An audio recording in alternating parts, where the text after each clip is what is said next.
Мати на българската публика състезатели ще представят своето съчетание Изабел Долюбел, Оливър Шонфелдер, френската двойка, с която Албена и Максим си оспорваха медалите на състезанието в Париж.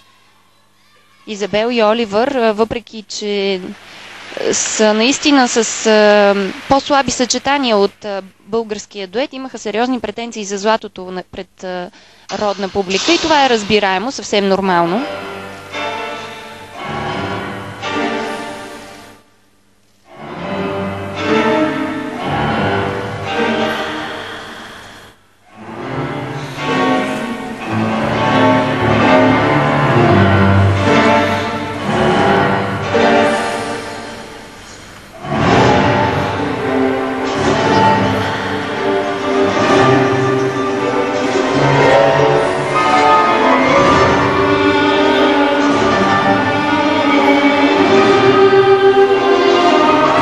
По-добре изпълниха своите туизли Изабел и Оливър в сравнение с американците.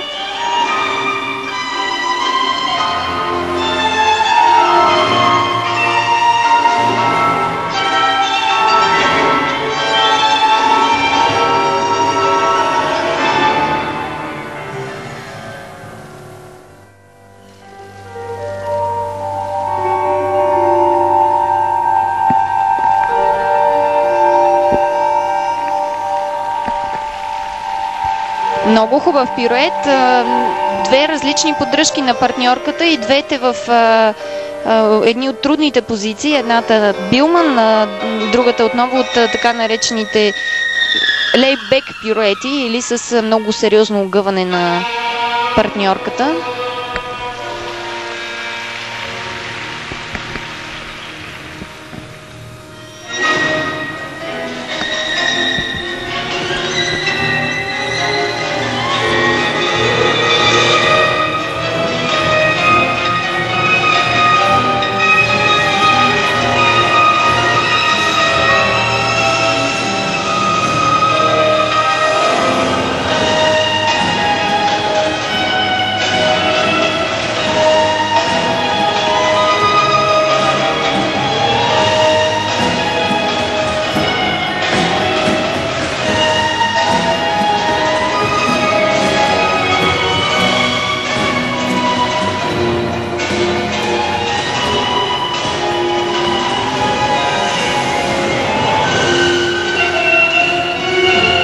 Хубаво повдигане в тази поддръжка.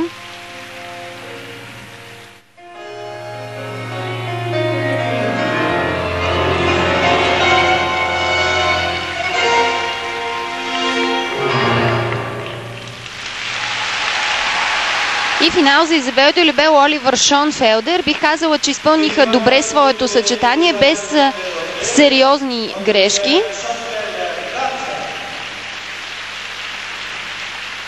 От доста години французите се състезават на най-силните шампионати на Европа и на света. За сега обаче успяха да вземат само един медал и това стана на европейското в Лион преди 2 години.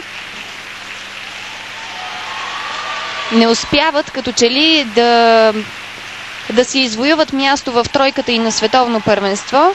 Бих казала, че една двойка с много добра класа на парзаляне. Хубав стил.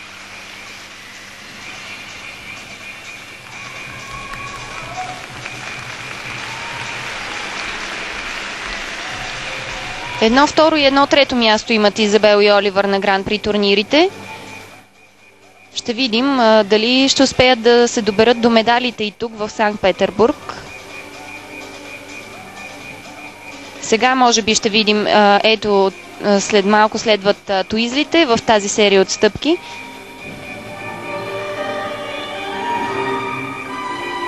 Не успяхме да видим туизъл, но както и де. Имаше тук едно леко заклащане, видях го сега на повторението по време на тази поддръжка от страна на Оливър. Не успя да докосне леда, струва ми се, с ръката си, но предполагам, че това е било забелязано, това леко колебание е било забелязано от съдиите, които седат доста по-близо до леда, отколкото са коментаторските места на телевизиите. Ето за това повдигане в поддръжката ви споменах. Според мен ще получат бонус французите за този елемент.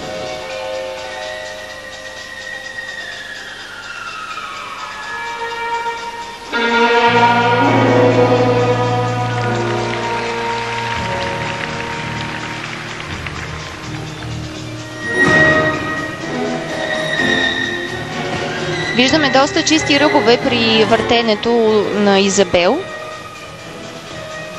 Разбира се, че не биха допуснали дребни грешки да им направят лоша шега французите. Естествено, че и такива неща се случват и на най-добрите двойки, но все пак са доста опитни, за да позволят недобри ръбове, примерно, да им понижат оценката.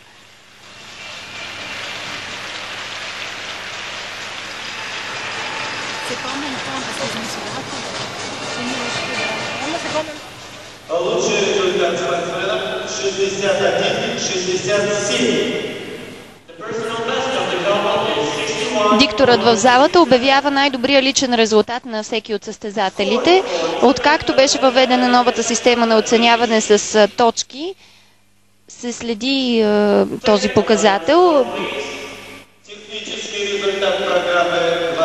Въпреки че той не винаги е показателен.